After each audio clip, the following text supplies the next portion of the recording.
Now, Rugby Union and England face Australia this weekend, but it's allegations about the behaviour of the former head coach Eddie Jones that have created headlines. Former England scrum half Danny Care claims that Jones oversaw a toxic environment during 6 years in charge and alleges that the Australian ruled by fear by belittling players and staff. Care compared the period to a dystopian novel.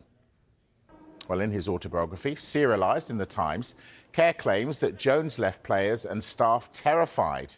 Jones, who coached England for 6 years, has previously denied pushing people too far in an interview with the same newspaper back in June.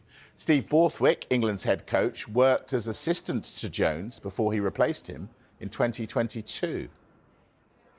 Well, I think you wouldn't expect me to be commenting on somebody else's experience of environment, and I think you'd also expect my focus and full attention to be on this environment and this team right now.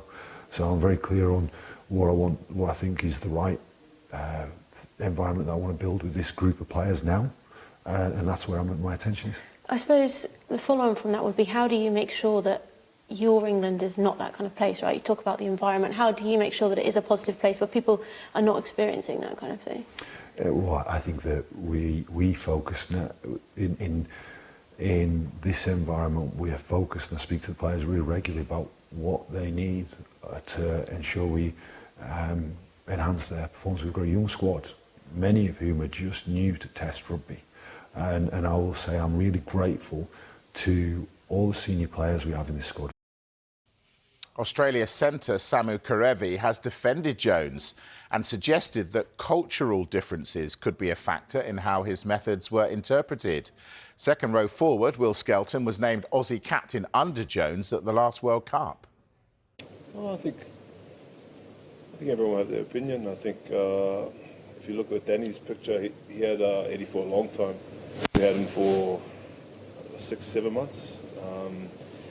For me personally, I thought we weren't winning. It's tough when you're not winning games. We're backs against the wall. We're trying to improve, and ultimately, Eddie was trying to get the best out of us. I thought, as a group, we had a young group going into the World Cup, and it was a very disappointing result for us. But I think we took a lot of learnings. A lot of those guys in that squad will look back at that experience, and it will be tough. But I hope that they've learnt, and it'll make them better coming into this regime with Joe.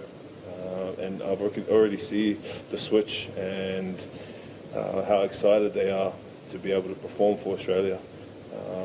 And yeah, it's been, I think it's a differing opinions on what happened. Like I said, we had a short period with Eddie, short and sweet.